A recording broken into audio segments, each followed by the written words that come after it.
don't use, Yeah, I look forward to that. like 40 hours automatically carries over to the next year if you use it to use like within the first quarter or something like that. And I look forward to learning it too, because I'm honestly, my perspective, and that's it. I want to hear what. Well, you're down to three. Yeah, so that's also part of the challenge. Are they replacing? Yes, we're hiring someone hopefully Yeah, hopefully. like can't tell me Oh, who was that part? Like the she like we've done some interviews, so That's nice. she doesn't have to cover city. I know. Well, and I feel like I'm constantly saying that to people obviously that don't like me don't know, it's like I can't. Yeah, it can't be three places at once. They're like, I can't start early or like work late 2 days a week and then the rest of the days it's just really stressful. I was going to say, Do you that's still have the same really schedule? wonderful. So I started doing the schedule, so I work 9 to 5, which is nice. It's free, so there's no way anyone can do the schedule and not work like Monday to Friday during the day. I'm like, yeah, obviously, thank you guys. Like absolutely free. Like I cannot do this job unless I work Monday through Friday, 8:30 to 4:30. That is a requirement. That's funny. Yeah. So like that's really nice. And like obviously like there's And are you finding a meeting of some the busy schedule, but panel? yeah, Okay, Sunday as a just came reminder out. of today. And only one person on Saturday, which is And that's often, this board. yeah, often in football game. Oh my gosh. I'd love to. I wish I could have sat in on that or been a part of that. It is what it is.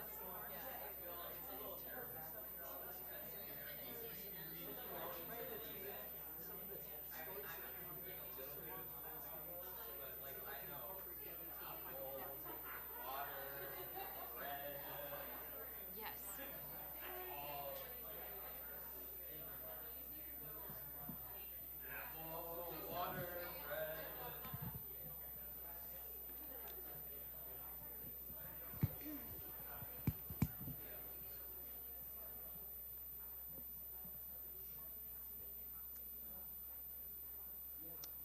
Good afternoon, everyone, and welcome to the Greenlee School of Journalism and Communications 2021 Futures Forum.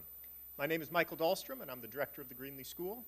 I want to welcome everyone here who's in the room and also everyone who is watching remotely. The Futures Forum is an annual event hosted by the Greenlee School of Journalism and Communication. It connects industry leaders in advertising, journalism, and mass communications and public relations with Iowa State University students. The event is sponsored by William F. and Linda Z. Tubbs, and we thank them for their support. This year, our event is being held in conjunction with the Women Photojournalists of Washington 15th Annual Juried Exhibition. Visual literacy is a key skill for all communicators as they share and distribute their multimedia content, especially on online and social platforms. Today, we will hear from 3 photojournalists at different stages in their careers who will share about their work and help our current students prepare for their future careers as photojournalists and multimedia storytellers. And please join us afterwards for an open house and dessert reception in 172 Hamilton Hall for a presentation highlighting the Women Photojournalists of Washington's 15th Annual Juried Exhibition and where you can view the gallery of winning entries. So now let me introduce our moderator for today, Denny Chamberlain, Greenlee School Associate Professor and Director of Undergraduate Education. Thank you.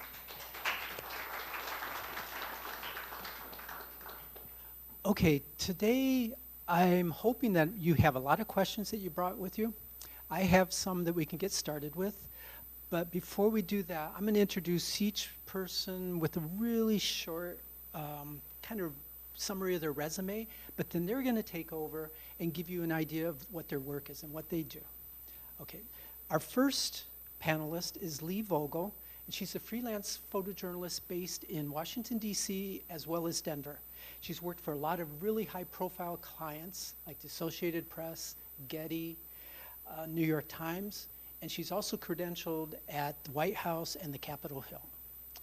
She earned a bachelor's in communications from Boston University and has a Master of Professional Studies. I need to read this because it's so long. Professional Studies in Public Relations and Corporate Communications from Georgetown University. She worked for a few years in marketing before she decided to put that to the side and become a full-time photojournalist. She's a past president of WPOW, the Women Photojournalists of Washington, and is also currently on the board. I will turn this over to you. Oh, thank you. Oh, okay. So you can. Great. And then where's the clicker?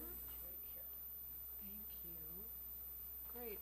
So thank you all for coming, and I'm really hoping that I could share with you all something you can walk away with and utilize. And I know there's a lot of different backgrounds here, and I did not have a straight line into photojournalism. I started in communications.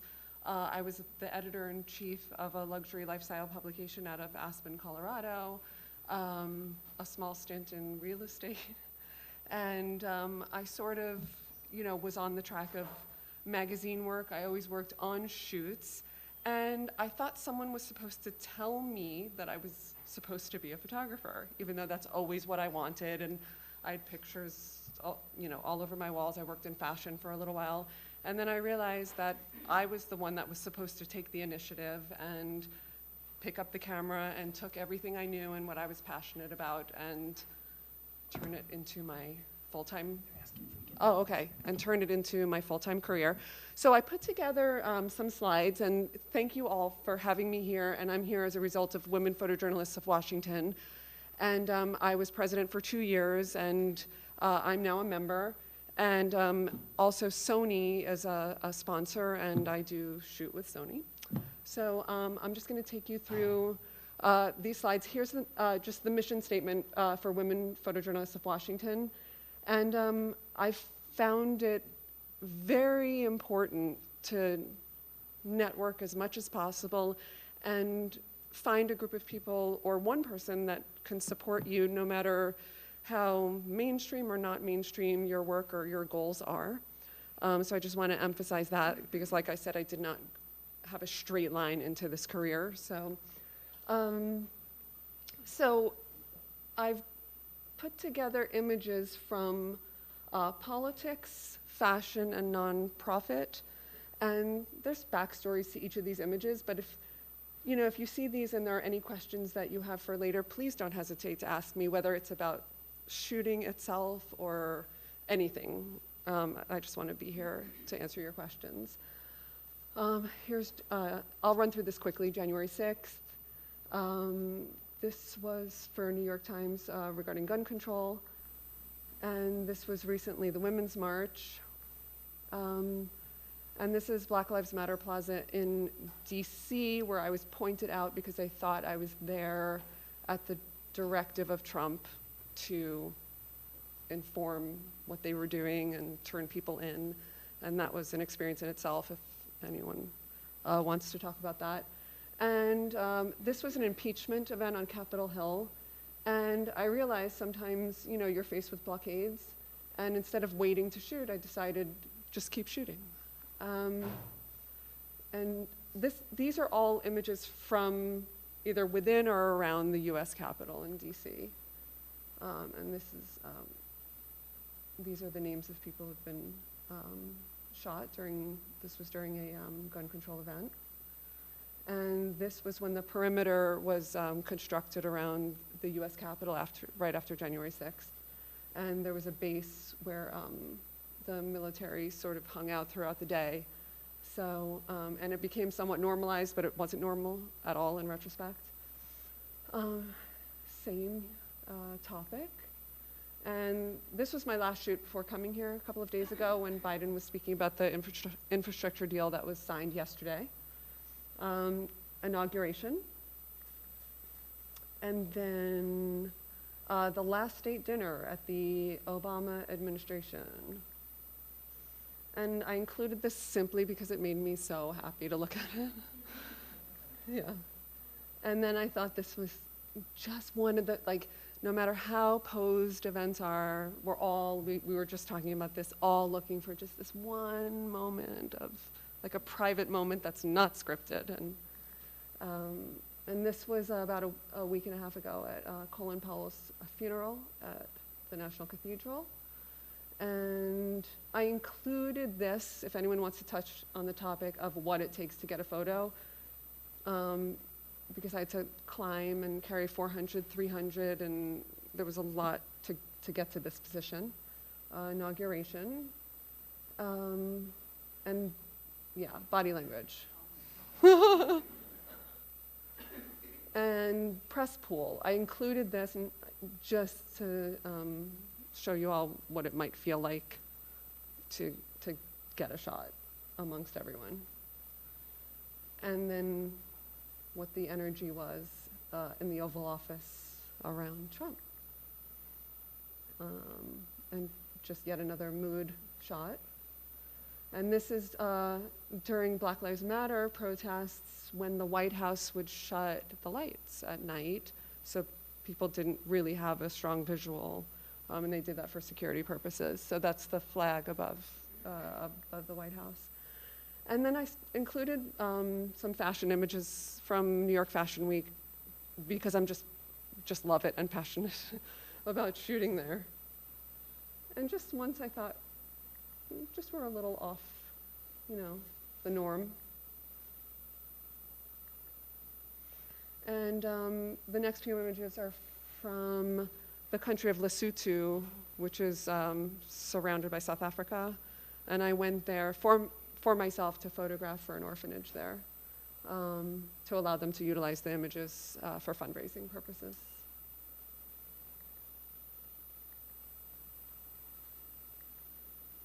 And then I included this because sometimes it's just fun to pull back. I was asked to take like a quick portrait, and then I pulled back a little to show sometimes what it really takes when you weren't given time to prepare. And then this was a really lightly, a very brightly lit room. And I just included this if anyone wanted to touch on like silhouettes and finding light, etc. And then I was urged to put in a couple, Powell urged me to put in a couple of me at work just to show what it's like there. And this is an image from the image that's in the show at the next event of where I was. And yeah, and I'm just thank you again, and to Sony, and yeah.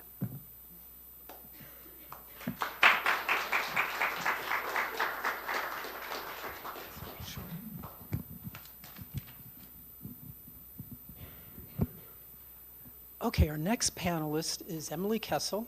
She's a visual journalist who graduated from here 2.5 years ago, May 2018. We were talking about it. She has been working for the Des Moines, or the Business Record in Des Moines, on a project called Fearless Initiative, where she does stories about women's and gender issues. She was previously a producer and production assistant, I think, at Iowa PBS, where she was part of the team that won an Emmy for their documentary about Carrie Chapman Catt, and it was called Warrior for Women, I believe. She also worked as a photo intern at the Lincoln Journal-Star and the Guthrie Times Vedette. She loves finding beauty in the everyday moments of life, and if you look at her Instagram, you'd see that. And she also, her philosophy is to listen first and shoot second. Okay. We get a switch. Thank you. Okay, you get the clicker just a second.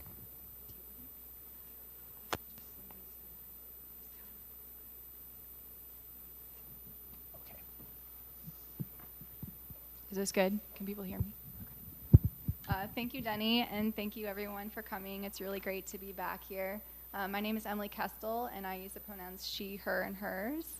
And like Denny mentioned, I graduated here in 2018, which simultaneously feels like yesterday, but also feels like 10 years ago. So in this presentation, I'm just kind of going to go through a visual representation of my resume, since I'm fairly new to the world of professional photojournalism, which is still weird to say, but yeah, I'll just kind of walk through my journey from graduation to where I am at now.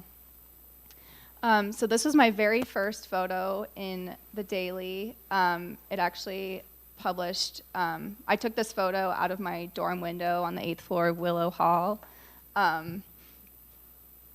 like 3 days before classes, and I just turned it into my photo editor, not knowing what was going to become of it. So it was quite the surprise to me when they printed it big on the front page. So yeah, this was my very first cover of the Daily. I'm sure I still have a copy at home.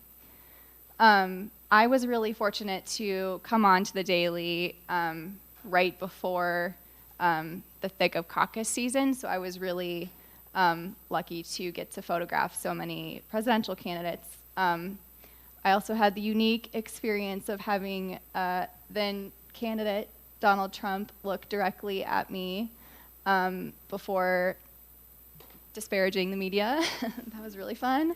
And then I also covered Hillary Clinton as well, and a bunch of other candidates that I can't even remember all of them. I also covered a lot of sports at the Daily. Football was always fun. It was really difficult to get shots that, you know, were different, which is why I enjoyed taking photos of some of the less popular sporting events like gymnastics or track and field. And the image on the right is from the Drake Relays, and that's a unique venue to photograph at because you're really given access all over the stadium, and this was taken up really high in order to get that reflection in the puddle there. And it's always wet and cold during Drake Relays too. And while I was at the Daily, I also really learned to love working on photo stories.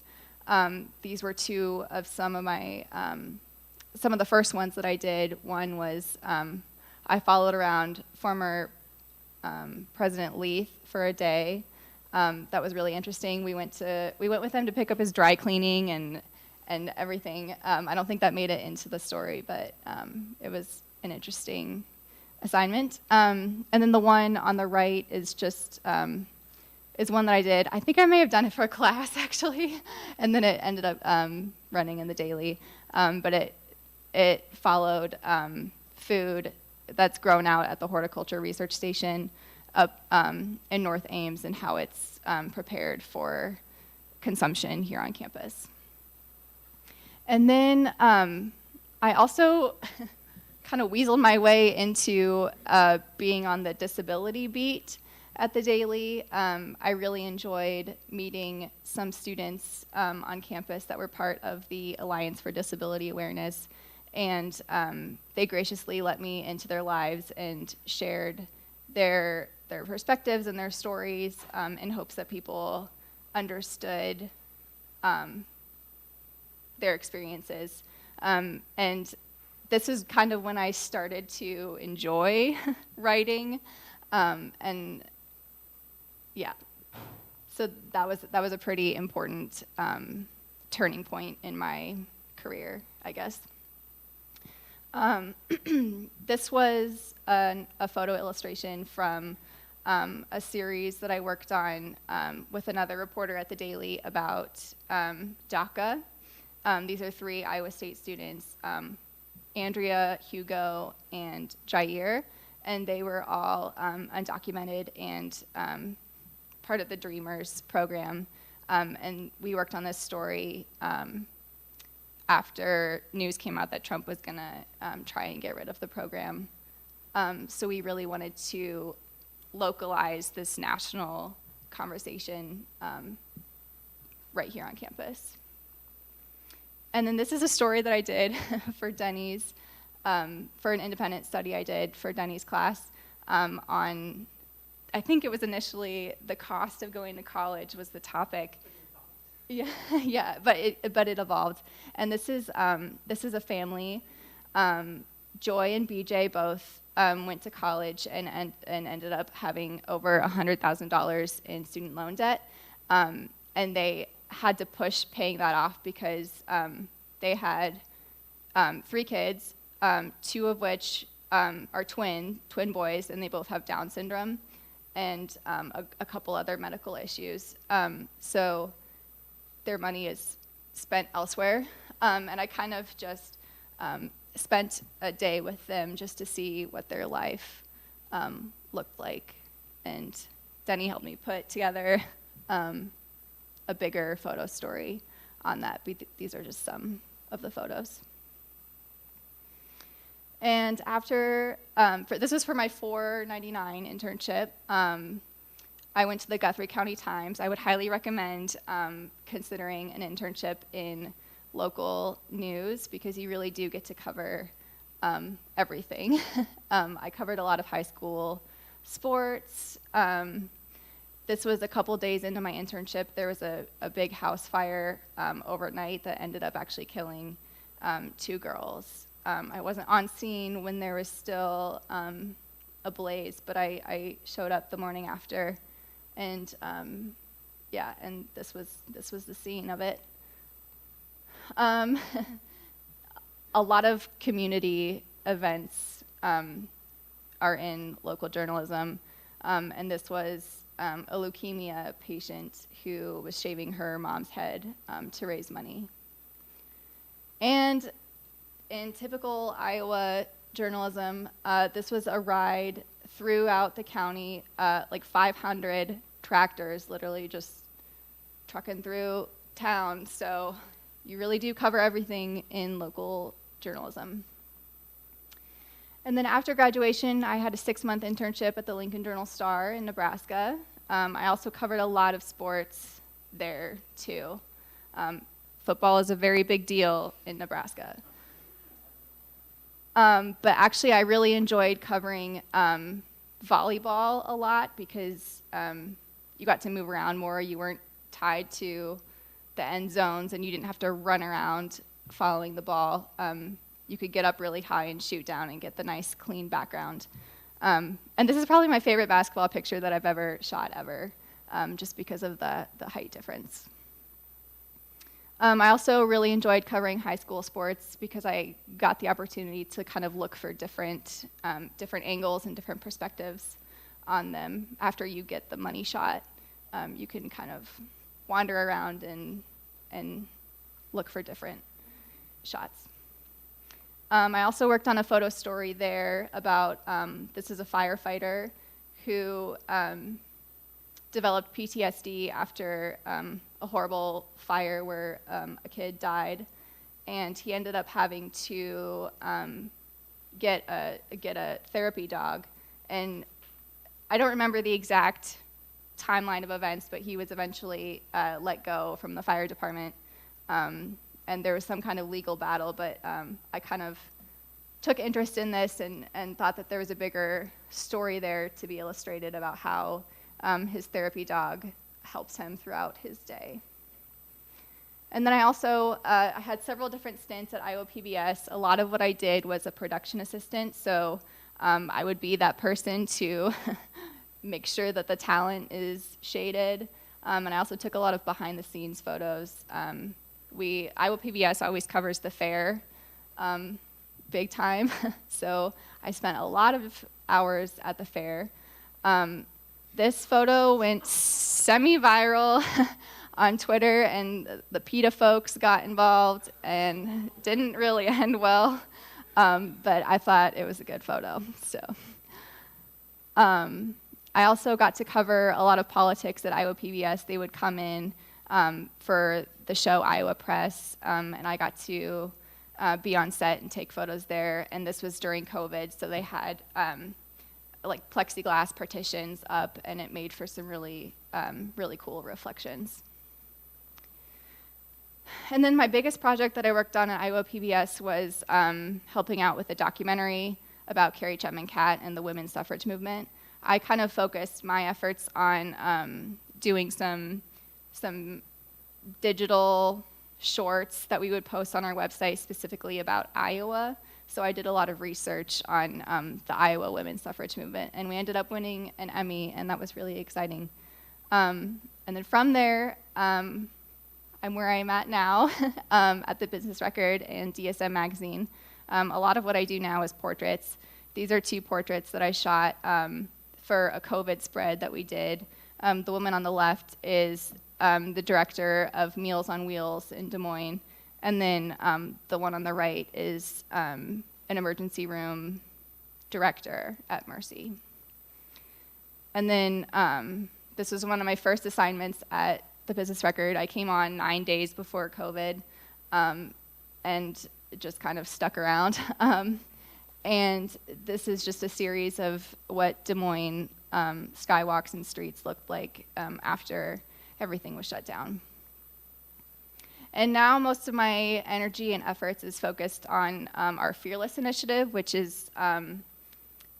was born a year ago this month, actually. And I really, I focus on covering women's and gender issues, and once a year we find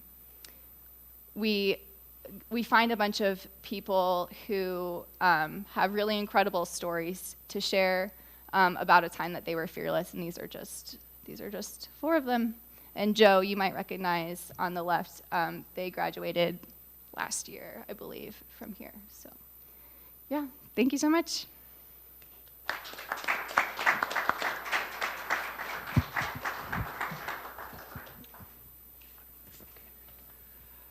Our next panelist is Kelsey Kremer, and she's an Emmy award-winning journalist who graduated from our university in 2013 with a double major in journalism and communication studies. She's been working for the Des Moines Register since right after graduation, and in these past 8 years has traveled all over the state and around half the world telling the stories about Iowans. She served most recently as the chief political photographer, focusing her work on the coverage for the 2020 caucuses. She was also recipient of a Pulitzer Center reporting grant for a 2-week trip that she made to China to document Iowa's role in U.S.-China relations. And that was right after our governor, or about that time, became the ambassador to China. In her free time, she enjoys perfecting her Instagram account and spending time camping and backpacking around the United States. Kelsey? Right, thank you. Right, let's see if I get this clicker right. Yeah. Okay. Hello. So I worked in the Register for 8 years. Obviously, I'm not often dressed like this when I'm taking photos, but this is what I look like when I am at work. So I figured I would show you some of those images. This first photo is from my trip to China. This was filming in Beijing. While I was there, I did both a lot of photo work and a lot of video work. So ultimately, when I finished that trip and finished that project, I had produced 10 different videos, including sort of a short documentary, as well as a lot of still photos. The picture on the bottom is from a trip. So the Register is a part of the USA Today network, and so sometimes we get called to cover stories outside of Des Moines and outside of Iowa that are interesting to USA Today and to a national audience. And so there was a lot of severe weather, and there were tornadoes in Lawrence, Kansas. And so I was sent, I drove overnight through the storm to photograph the damage at first light in Kansas. And so this is a photo of me filing pictures at 6 o'clock in the morning of storm damage. Above that is from the Iowa State Fair. So not this most recent fair, but the fair before that, leading up to the caucuses. Like Denny said, I was really involved in our political coverage, and I was sort of our lead photographer on both scheduling and setting up all of our opportunities to photograph candidates, and then doing a lot of that work myself. So one of the big things that I did during the state fair when all of the caucus candidates were coming through was making a video about why the Iowa State Fair is such a big deal to presidential candidates. And that video won an Emmy, and so that's me recording that video, pieces of it. And then this photo on the end is a photo of me covering an Iowa State basketball game last year. So I also dug up some of my old photos as a student at Iowa State. So this is a photo from my senior year at Iowa State one of the things I've, through my time as a student and now as a professional, I've always been really passionate about covering politics, and I really enjoyed covering the caucus cycle and the lead up. So it was really exciting as a student to get the opportunity to photograph the president on campus. This was actually the second time as a student that I got to photograph the president. I don't know, this was the third time. One of the times when I tried to get out of class, one of my professors was not interested in letting me out of class because she said I'd done it before, so it didn't really matter.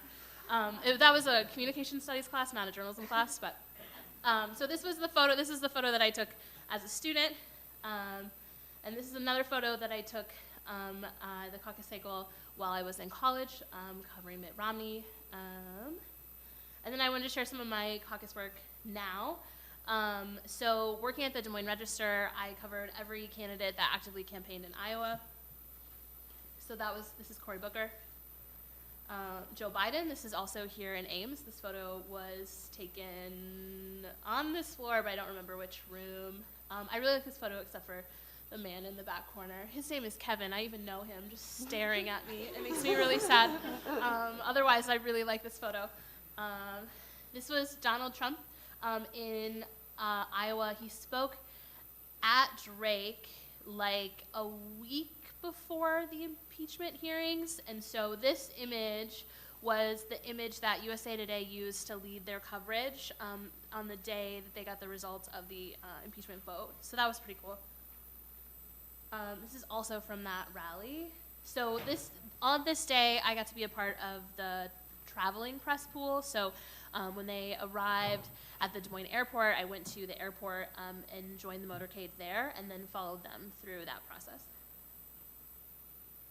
This is also from the caucuses. One thing that we like to do at the Register is sort of document, what it's like in other parts of Iowa, not just in Des Moines, leading up to the caucuses. And so this image is from a project that we called One Day on the Trail. And so this was right after a snowstorm. It was super cold outside, and I don't remember which town it was in, but it was like 2 hours outside of Des Moines. We drove there to follow Pete Buttigieg. And so the other thing we did was that we sort of negotiated some extra access to the candidates. So I was the only photographer who was there for this moment. It was the only person behind the scenes making these photos. And so that's another really cool experience about the Register, is that we sort of have the ability to ask for that. This is another caucus moment, actually taken in Ames. I was the only photojournalist covering this as well. I was the only photojournalist asked to be there, which is kind of interesting. So it was kind of fun to capture some moments that were not just on a podium, not just Kamala speaking.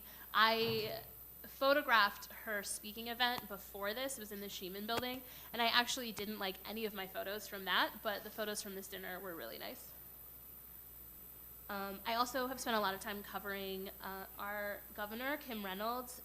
When she was elected as the first female governor in the state of Iowa. And so in the summer leading up to that, when she was doing most of her campaigning, I got to spend a lot of time following her and photographing her while she was campaigning. And so this is on election night when she won and ultimately became elected governor. Before that, she had just been appointed to the position. I also made a documentary about Kim Reynolds, and that's another video that I won an Emmy for. Also, the Register during caucus season often partners with another organization to host a debate, and so I got to be one of the 6 photographers that was in the room covering this, so that was really cool. I was really terrified and really nervous because they give you a lot of rules about like needing a silent camera, and you need to be able to file, and it's like a whole thing, and I was like terrified, and it actually was not that big of a deal, and it was very fun. So this is another photo from my time as a student at Iowa State. So this is the Cyclone Rodeo, and so one of the other things that I really liked covering as a student, and still today I really like covering, is covering sports. So when I was a student here, I also interned for the athletic department, and so when I was working for the Daily, I actually couldn't photograph any sports that were affiliated with the university because I also worked for the university, so I could only photograph club sports. So I photographed the rodeo, I photographed hockey, and a lot of sort of smaller sports, but still got to learn a lot about how to take sports photos, and still do that today. So here's a photo from a couple years ago of wrestling here in Ames. This is from the state softball tournament. At the Register, we cover every high school state tournament, all of the championship games. Here's another state softball. It's always, state softball, it's always 90 degrees or warmer, so it's always so hot. More basketball. This is from Drake Relays. One of the nice days it wasn't raining. I think it rained the day before, so. Here's another basketball photo. This was senior night, so it was kind of a big deal. This photo was really popular on Twitter back in the day. This is from the NCAA basketball tournament. So when the basketball tournament was hosted in Des Moines, we got to spend a lot of time covering that. I've also been able to travel with Iowa State. So when Iowa State played in the NCAA tournament in Milwaukee, like a few years ago, I got to travel with the team and photograph them there. Here's a photo from China. So we were in China for 2.5 weeks. The biggest piece of that story was obviously our former governor, Terry Branstad, becoming the ambassador to China. Iowa has a really outsized role, or at least did. I think it's changed quite a bit even since I was there a few years ago, in United States-China relations. When we were in China, I was there with the reporter from the Register. One of the things we covered that was really unique was that they held a groundbreaking ceremony for a U.S.-China friendship farm, and so it's based on a farm just outside of Des Moines, and so I also got to spend time with those farmers and have been on that farm. The reason it's based on that farm is because the president of China currently, before he became president, visited Iowa in the 80s and loved it so much that there's now this really weird connection between Iowa and China. People in China know that the president visited Iowa and thought Iowa was cool, and so now people in China are like, we think Iowa's cool too. And so it's a tourist destination. People come to that farm and want to sit in the tractor that he sat in and things like that. So that's part of why we did this, took this trip and did this story. So this is another. So when I was pulling photos for this, one of the things I did was I just thought about what are cool things that I've gotten to do to tell you guys about how cool it is to be a photographer. And so this was in western Iowa. There was flooding, and so it was sort of a last-minute trip. I got called at 7 o'clock in the morning and was told to go to western Iowa to cover flooding, and then by 1 o'clock in the afternoon, I was in an airplane photographing flooding. It was one of those really tiny airplanes, a 4-seat airplane. So it was also both terrifying but really cool and interesting to get to photograph the flooding from the air. This is from a project with USA Today during the pandemic. So this woman owns she runs a Vietnamese restaurant in Des Moines. It's in Myrtle Hay Mall in the food court. And so when the pandemic shut down the mall, she didn't close her restaurant though. She was still serving food. And so, but obviously she lost all of her business, and then she posted on Facebook this really long, heartfelt post about how I'm still open, I'm still here, please still come to my restaurant. And then all of a sudden her business was booming again because all these people saw this post and wanted to come back. And so this was a story that I got to work on that ran both on the cover of the Register and on the cover of USA Today. I got to hang out with this woman in her restaurant just for an afternoon, and it was just a really nice sort of, I think it's a good example of sort of why one of the reasons I really like doing photojournalism is sort of that opportunity to spend time with a lot of different people and meet a lot of different people and learn what their life is like and learn things that I wouldn't necessarily know about otherwise. And so this was an assignment that was really enjoyable. This is from that breaking news trip to Lawrence to photograph storm damage. This was also on the cover of USA Today. More recently, another thing that I covered was the Molly Tibbetts murder trial. This is Christian Bahina Rivera. So I was one of 3 pool photographers that covered that trial. I spent 3 days in the courtroom. When you cover a trial like this, you're not allowed to even bring your phone into the courthouse. So it was just me and 1 camera and 1 lens and making these pictures. So, at the Register, again, we cover everything, including high-profile murder cases occasionally. And then another, big news item, obviously, in the last year or two has been COVID. So one of the assignments that I took in the last few months was spending time with some of the nurses and doctors at one of the hospitals in Des Moines. So this is a recent photo from that trip. It was really eye-opening experience, and it was a really interesting experience because obviously the reason we were there is because, you know, we're still struggling with the pandemic. It's still, you know, not ending, and our healthcare workers are, you know, struggling. And so while we were there, the person that they were helping was coding for like the third time that morning. And so, you know, they were really struggling to try to help this person and keep them alive. And so that was a really eye-opening moment to photograph. And so, you know, that's something that I really hope sort of came through in the photography and came through in the reporting as well. Okay, and then I have a video, and I think if I click again, it will play. Yeah.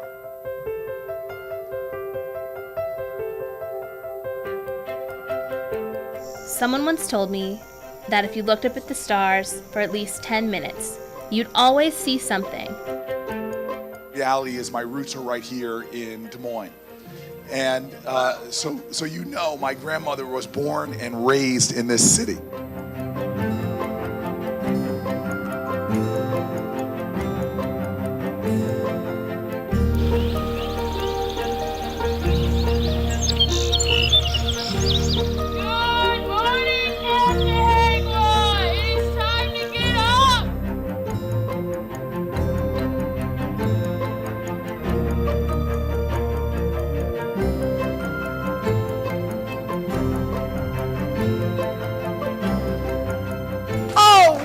So here it is, morning, it's snowing, it's cold out there, and all of you are in here.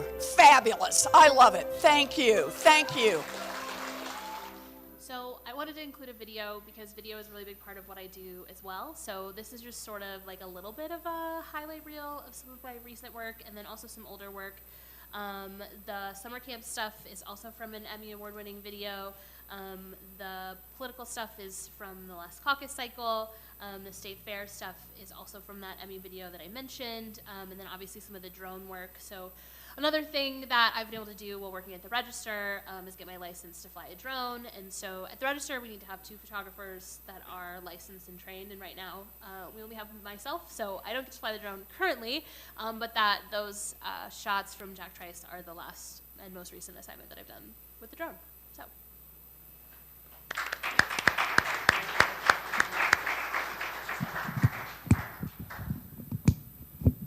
Thank you, Kelsey.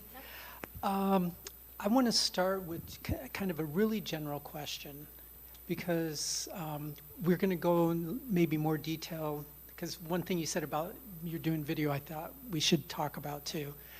But being a photojournalist can be a really kind of draining experience for many different reasons.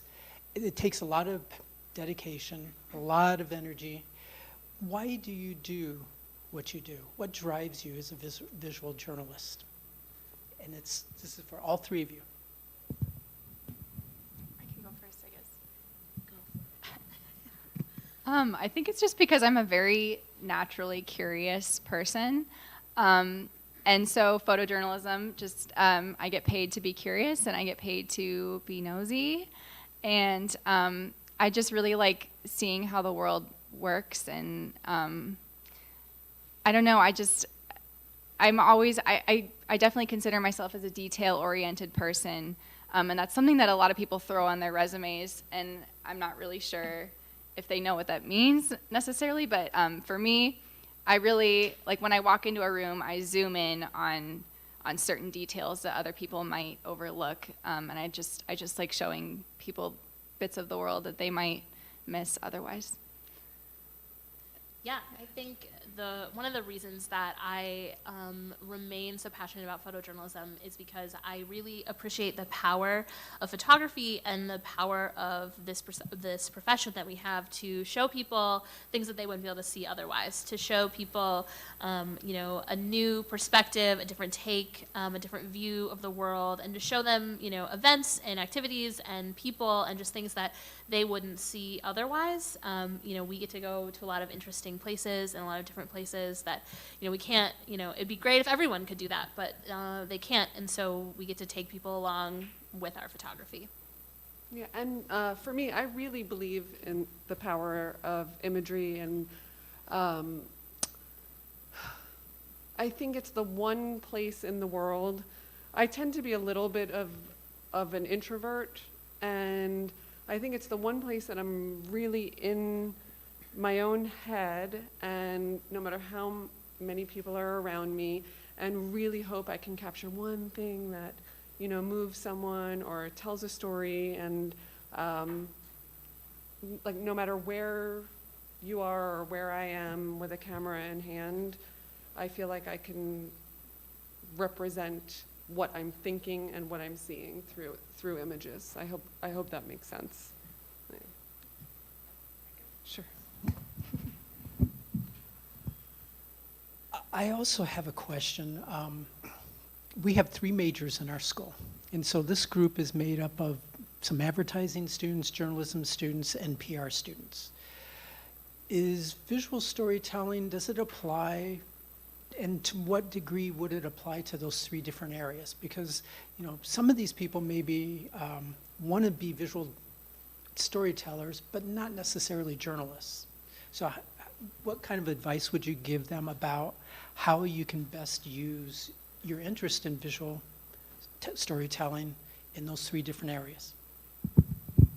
I can go, yeah, I'll start, but Sure. yeah. So I was just gonna say, everything that we do is visual, right? Advertising is visual, PR is visual. Think about social media. Think about, honestly, like influencers on Instagram. That's all about selling something with a picture. And so really it comes down to telling a story with a picture, or with a video, or with a graphic. And you're doing that in all of those places. You're doing that in public relations. You're doing that in journalism, and you're doing that in advertising. You just might have a different mission. So I think you can apply quality visual storytelling to all of those places. Agreed. So I did a master's at Georgetown, which, Denny mentioned, in public relations and corporate communications. So as I was studying that, I was shooting for a living. And by the end of that master's program, I was sort of divided of which, road I was going to go down, whether it was communications, PR, or photojournalism. I sat down with the dean, and I said, I'm conflicted. How did these, 2 subjects merge? I ended up being commissioned to do a year-long fellowship at Georgetown University about the strategic use of imagery in communications planning, specifically working with nonprofits.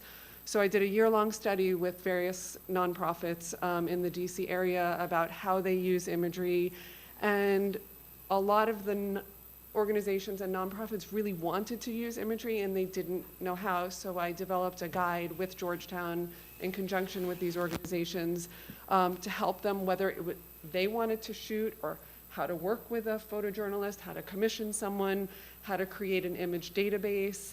And so some of them are following along with this plan, and it gave them essentially a guide to develop a database that then they could use for marketing purposes, PR purposes, traditional media, social media purposes. So there's a really strong connection from my personal experience and my work, amongst all of these fields. Yeah, I would just add to that, in terms of the advice part of your question. One of my favorite photographers, she said that, a camera is just an expensive pencil. And if you think of it like that really a camera is a tool to tell a story, and that your camera is, it's just, through your images, what stories do you want to tell? A lot of people look at a camera and they get really intimidated, and rightfully so if you don't know how to use it.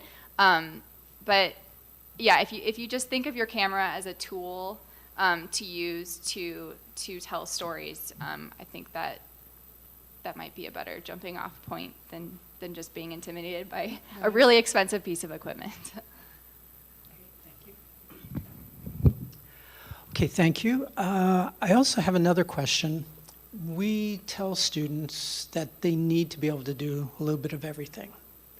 You 3 actually are out working, and I can see evidence of crossing, not just being a straight photographer all the time, but thinking about different ways of either how the images are going to be used or how you might need to incorporate video, in Kelsey's case especially. So do you think that students should be able to be really well-versed in multiple platforms, multiple skills, or is it possible to still be primarily focused on one area and succeed and find a job or internship and find a job? So I think the most important thing is that you need to be able to show that you can learn how to do more things. When I started working at the Register, I actually had shot very little video. I didn't take any of the video classes here at Greenlee. I just took still photos and made maybe 2 videos. But now that's a really big part of what I do. And so I think you don't necessarily have to go out and do every single thing, but you need to show that you can learn how to do those things based on what job you end up doing. Because whatever job you end up doing will have different requirements. I think another sort of piece of that, even sort of the reporters at the Register, they get asked all of the time to sort of help cover other things outside of their beat. And so it's also important just to be able to show that, you can do more than one thing if you need to. You don't necessarily need to be an expert at those things, but you need to be able to go outside of your comfort zone and do different work. Like, for example, at the Register, every reporter has to cover the caucuses, even the sports writers. So I think just being able to demonstrate that you can do that if you need to is really important. Yeah, I think a lot of people, when they hear like, oh, you have to know how to do video, and you have to know how to write, and you have to know how to take photos, they view that as kind of a burden. But I would just recommend just try doing all 3, and you might end up liking something that you didn't think that you would like otherwise. When I first started at Greenlee, I thought that I was going to be a staff photojournalist like Kelsey, and I ended up where I am now, doing mostly writing, and I love what I do now. And if I hadn't had that broad experience in college and being told that you have to know how to write and you have to know how to do video and you have to know how to take photos, I don't know if I would have ever ended up in the place that I do. I still prefer to take photos and do video, but yeah, just try it, and you might end up liking something that you didn't think that you would otherwise. Yeah, I agree with that, definitely, about trying. And I did try video, and I had to really be honest with myself that I think in still images and not in video. And I'm asked so often, and I don't know if you are as well, to shoot both simultaneously by clients, which for me is not possible. I need to focus on one or the other. I've chosen still imagery. And regarding writing, and I hear this from editors all the time, one detail that can really help you with editors is to write really solid captions. And I know that's different than more extensive writing that you're doing, but you did bring up writing, so I'm just going to add that, pay attention to captions, work on them, and that'll be a real benefit for you. It took me a while. It didn't come naturally to me, but yeah. I would just add one more thing that, it's a reason that it's called photojournalism and not just photography. Like, you have to remember that you are here to tell a story and inform the community and not just there to take a pretty picture. So just always remember that. I like hearing that. Especially anybody who's been in my class, and I harp on captions. Okay, another question. Okay, we've been talking about the kind of skills and kind of tools that journalists use, but as somebody who maybe will freelance, maybe looking for their first job, what other skills do you think are really important? Maybe they're a bit journalistic, but not necessarily tied to something that you would have learned in a journalism classroom. What kind of skills are needed to succeed? I would say self-promotion. That's not something that I'm really good at. I'm an introvert also, so it's really hard for me to talk about myself and put myself out there. But yeah, just a good skill to have is a good social media presence, and how to market yourself on social media and how to share your work in a compelling way. I would add, I think, networking. I think the more you can meet professional journalists, so, like, for me, it was the more I could meet other photographers and meet editors, but, it's anything, it's just other professionals, and the more you can talk with those people and interact with those people, those relationships will ultimately help you make other connections that can help you get jobs. The whole reason I have my job at the Register is because the editor of the Register at the time came to Iowa State, spent some time in our newsroom, and had met me while I was a student.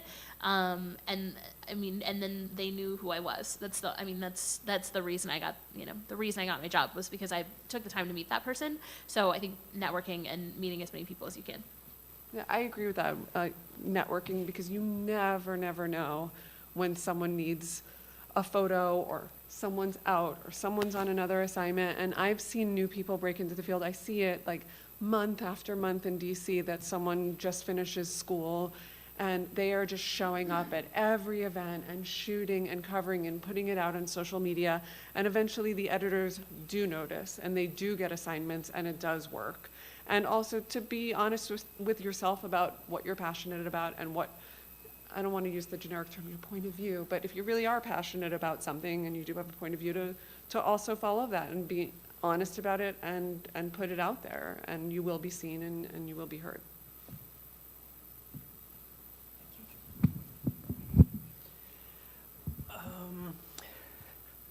Kind of based off of what you just said, how involved do you get with your subject matter?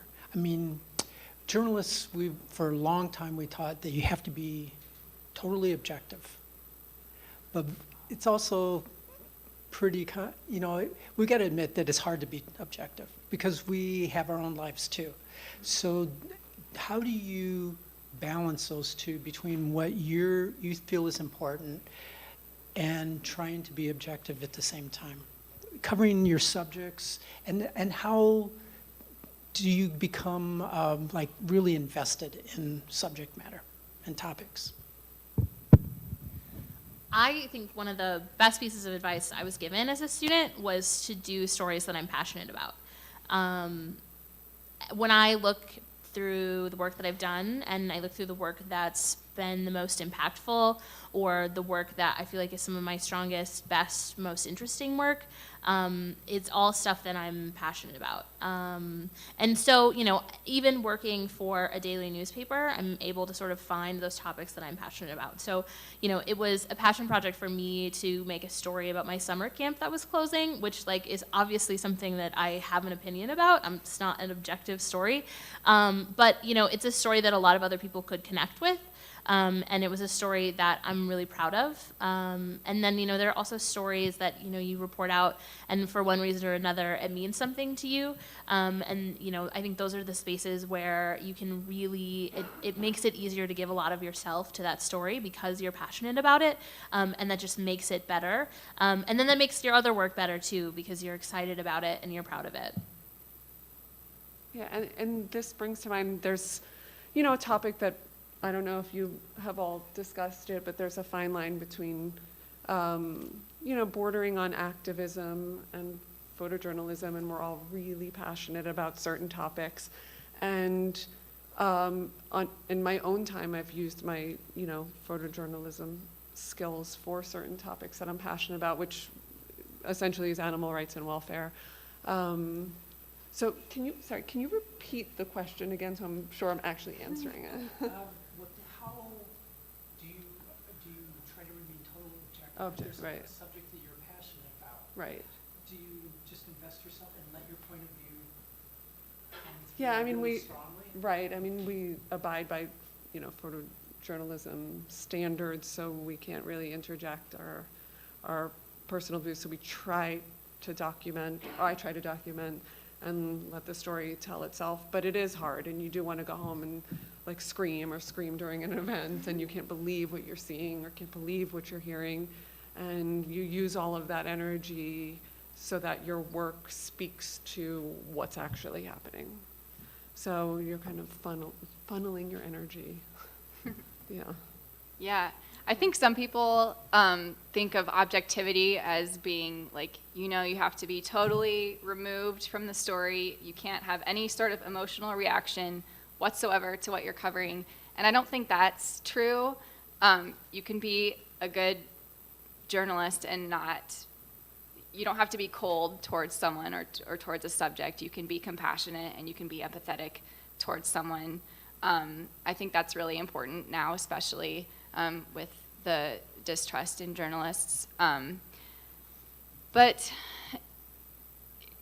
it's just, that's a tough line. I think, as Denny mentioned in the introduction, I consider myself as a human first and a photojournalist second. So during the, I showed a picture of the fire that killed 2 girls. I had to cover their funerals after. And I think when people think of objectivity, you just say, okay, I'm just here to cover it. But I'm not scared to admit that I cried at that funeral, and I think it's okay sometimes to show that you are human and that you have an emotional reaction to that story, but you just can't let it affect your work. Yeah. Since you mentioned distrust, yesterday a group of students reminded me that there's a lot of distrust of the media today, and that sometimes they feel unsafe when they're working on certain stories. Maybe it's a protest or something like that. Have you encountered that? And if so, how do you deal with that? So in Des Moines, during a lot of the Black Lives Matter protests, there was a lot of there was a lot of distrust in the media, and there were a lot of people who were not happy about us being there. But I think one of the things that I feel particularly about covering a protest or something like that is that we certainly can't not cover it. Because it's important, and in a protest, the whole idea is that if you do that, it will be covered and people will understand what's going on and we'll see what's happening. So one of the things that we did was we always made sure that there was 2-person teams covering events like this. So not just protests, but political rallies that we thought would be kind of hostile, anything that we just felt like would maybe be uncomfortable. We made sure that there was always at least a reporter and a photographer working together, but oftentimes it was multiple reporters so that everyone sort of had like a buddy, they weren't by themselves. Another thing that we did at some of the protests was like spend time talking to sort of like some of the people organizing the protests and explaining to them why we were there, talking to them about what our goals were, trying to sort of find some common ground and speak with them and help them understand that, we don't have any malicious intent. We're certainly not trying to get anyone in trouble. It was really challenging in Des Moines because the Des Moines Police Department was using our photos to figure out who was at a protest or who were doing illegal activities or doing things that they didn't like, and they were targeting people based on our photography. So it became really challenging, and a lot of people did not like having us around. And so we had to spend a lot of time just talking with people and talking with some of the leaders in those groups and explaining why we were there, and then also sort of using a softer touch with the photography. We didn't necessarily stand in the middle of the crowd. We maybe sort of stood in the distance and made a point to not necessarily photograph people quite as obviously or as easily recognizable. There were a lot of figures in some of these protests that were really recognizable, whether it was our photography or something else. People knew who they were. And so those people we photographed a little bit differently than some people who, was just a no-name person attending the protest. We, weren't going to single them out or, make them become a figure that they weren't trying to be. Yeah, and in terms of hostility toward the media, so I did take, and I'm not sure if if there's any resources here, but I took a training course. It was like a couple of hour online, while someone was speaking and I signed in, et cetera. After January 6th, I wish it had been prior to January 6th, just about because I was there, but about staying on the perimeter, like you were just saying, and being really aware of your surroundings. And when I was covering January 6th, my instincts told me to ask people questions that were there on the ground, like, why are you here? What is it that you want to be known about, the sign you're holding or what you're chanting, so that, I guess it was a coping mechanism at the time, so that it didn't seem I was there for hostile reasons, which I was not. And then I think I did show one image from Black Lives Matter Plaza, and I had on my press credentials, which during the Biden administration said the White House on it, and Trump administration said the White House on it.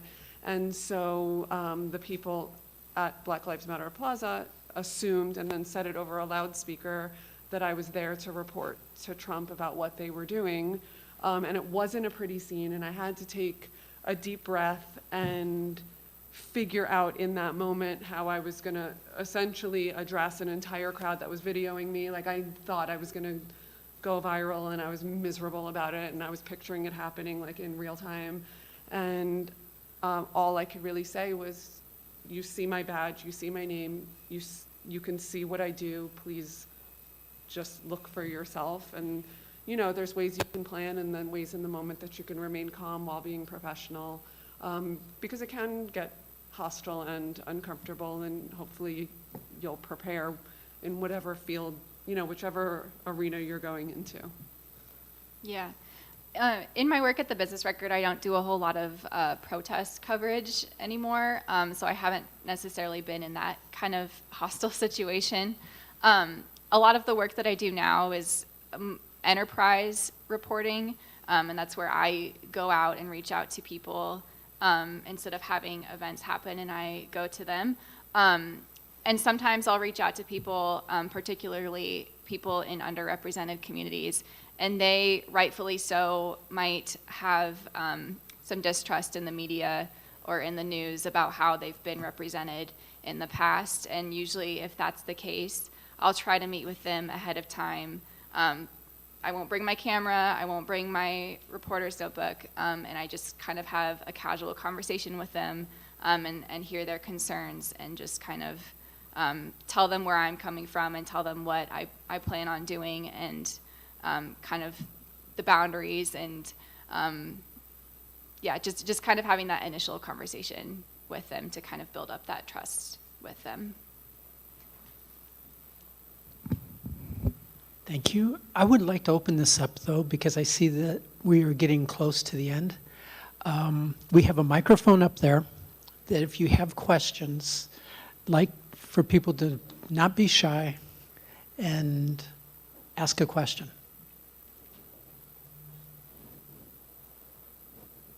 So if you're going to be shy, I can keep asking questions. Oh, wait, there's a question. Okay. How has being a photojournalist affected your personal relationships? Ooh, good question. I got married last month, and now my husband is legally bound to have me take photos of him all the time.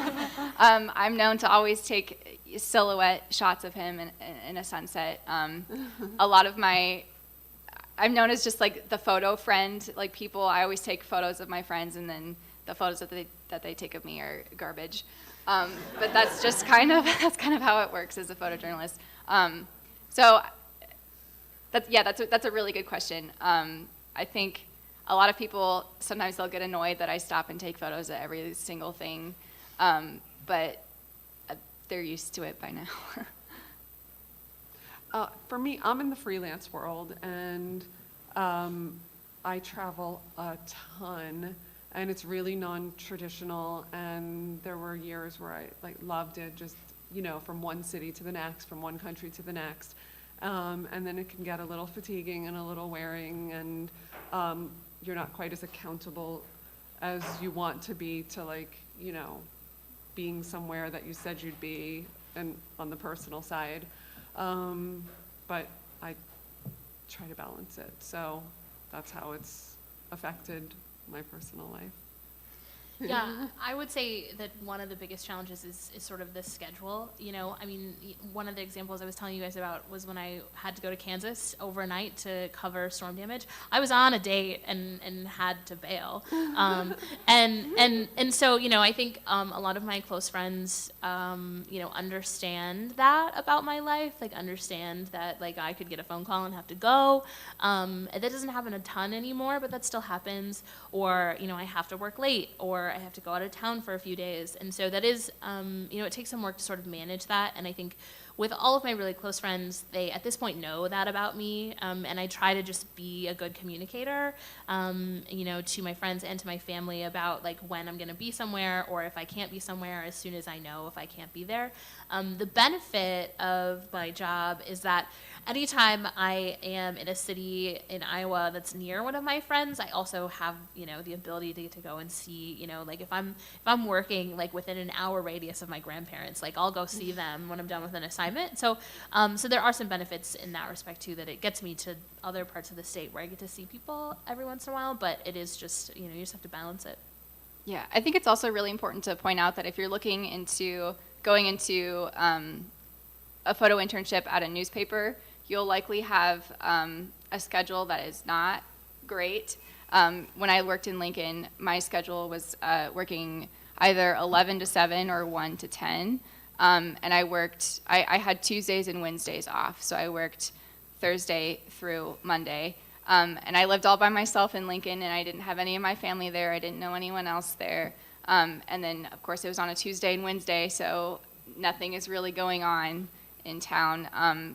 So it can get pretty lonely if you do have those schedules. But yeah, don't expect to work Monday through Friday, 9 to 5 when you first start. Yeah. Do we have other questions? No? I've got a question. At one time, let's say, well, actually, probably when most of these people weren't born yet, print media ruled. Everybody knew that if you were going to get involved in visual journalism, you were going to be in print, and then also in broadcast. Do you see some new opportunities opening up with different mediums or other areas that you would advise somebody who's going to graduate to be aware of and be looking toward? Either way of delivery of the content, or actually maybe a radical change, if there's anything that you've noticed. Yeah, I just saw an ad, and I think it's the Washington Post for a TikTok editor, and we were just talking about that, so that's new, and so that's evolving. So if you're passionate about that, you can also continue in that direction. And yes, like I think like we all love seeing our photos in print and like touching it and bringing home the newspaper, but some of them don't exist anymore. And that's what I was saying, no matter how sort of niche your passion is, it could be a job calling at some point soon. Yeah, I work a lot in the realm of email newsletters now, and that's kind of a big thing, especially, well, I don't know if it is anywhere else, but it is in the business community. A lot of people prefer to have the news come to them rather than them seeking out the news. So I think e-newsletters are still pretty big. That might be an area that continues to grow. Yeah, the Register is also investing in newsletters more heavily. So yeah, I think that's also happening in newspapers. The thing that I guess I would add specifically from what I see happening is like live streaming stuff. Like that's something that I have to do at the Register that I never would have even conceived of doing when I was in journalism school. You know, I have like produced live shows. I've live streamed events. You know, that's like multiple camera, like the same kind of like equipment that you're using at like a TV studio. Or it's just like taking like a backpack with like the, you know, computer stuff to like hook up and just like stream a speech. So we're doing a lot of different things like that. And that's like a really valuable skill and not super easy and like pretty technical. So if you have any interest in that, that will make you a very I think, interesting job candidate. I think people are interested in that sort of thing, particularly now that, we're sort of in this like pandemic time, right? Like this is being live streamed, doing things on Zoom. I think that that's sort of something that's not going to go away anytime soon. Yeah, and one more thing I just thought of was, and I think you mentioned this about filing and silent cameras. So I shoot mirrorless now, which there's no click, and that's required in a lot of rooms now. And then filing from camera, I don't know if you have to do that as well, but just to be able to transmit from camera and just as quickly as possible, like you were saying, I don't know what phrase you used, but getting like the important shots out like really, really fast, and then you can focus on the others. But the content now streaming to, photo agencies and wire services, they want it out, in real time. So that's something to be cognizant of, because that's just an added dimension of already like having to get the shot, having to get it out just as quickly. Thank you. That actually made me think about how often so you're sending your images Wi-Fi directly right out of the camera without any editing? Right, and there's an editor assigned waiting Okay.